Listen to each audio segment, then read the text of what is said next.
just arrived in Mandal, the very southernmost town in Norway.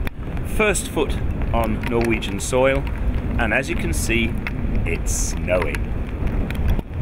This is the 8th day since we left Falmouth, and here we are in Norway, the start of our adventure.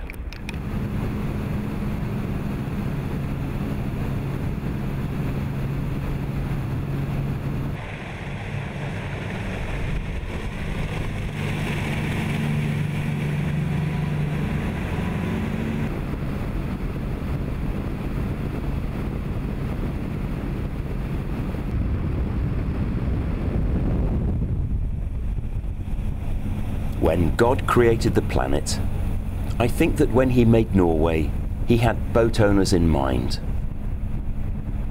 Because other than a few exposed stretches, most of the coast is protected by a screen of islands, rocks and fjords, creating what Norwegians call the inner lead.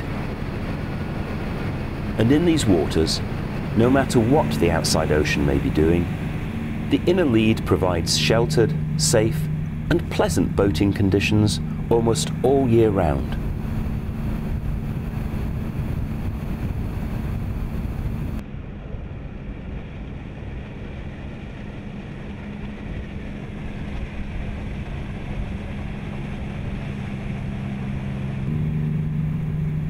When we were planning our adventure to the Lofotens, a chain of islands way north of the Arctic Circle, the security offered by the inner lead was a major deciding factor to make the voyage.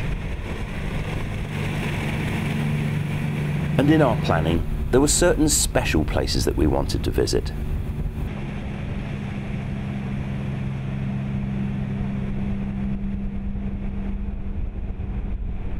For those of us brought up on the shipping forecasts, where I'm standing now has almost mythical connotations.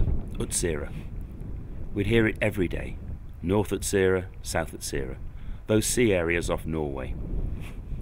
What I hadn't realised is that both North Utsira and South Utsira are in fact both tiny little harbours on one tiny island less than a mile long, and that's where I'm standing now.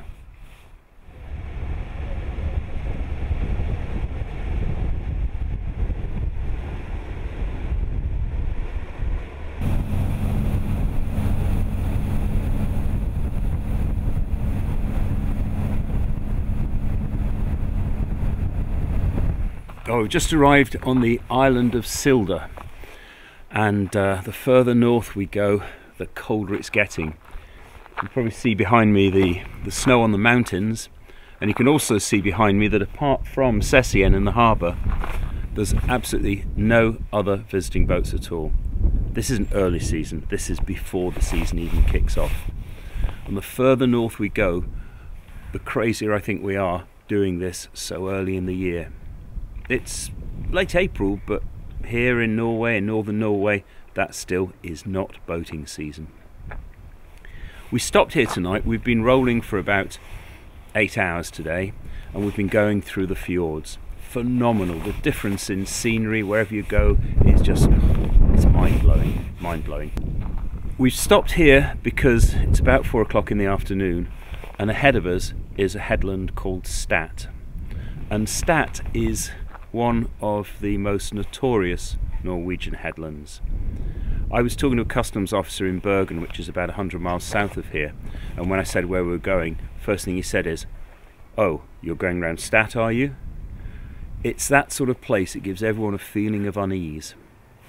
We did go out there a few minutes ago and have a look, and it was lumpy. There was a lumpy swell running in, and the idea of running 10 to 15 miles around this headland with a bit of a breeze, a swell, and what seemed to be a squall, a rain shower coming in, we decided to be sensible and come into harbour for the night. The following morning, Stat caused us no problems. But on the way back south, it was a very different story. The further round the headland, and the more we were committed, the bigger and more confused the swell became. Backwash off the sheer headland, and wind funneling around it.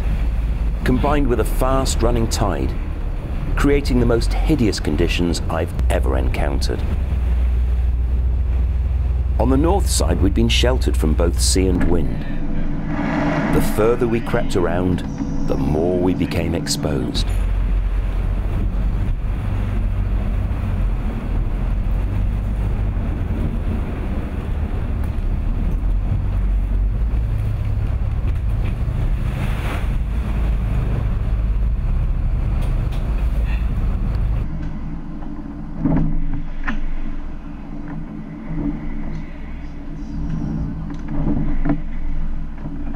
At times we were down to just 2 knots, looking at green waves breaking over the bows, falling into pits created by them.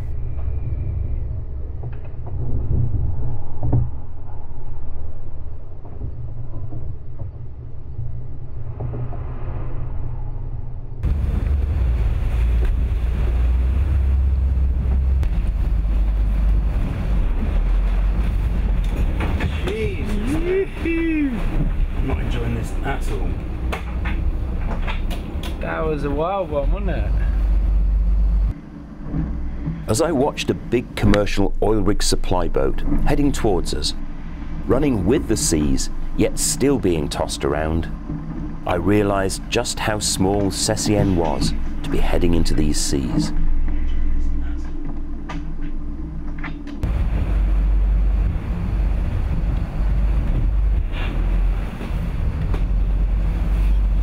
It was one of the moments of greatest relief that I can remember, when we eventually rounded the headland, and gradually Stat released us from its terrifying grip.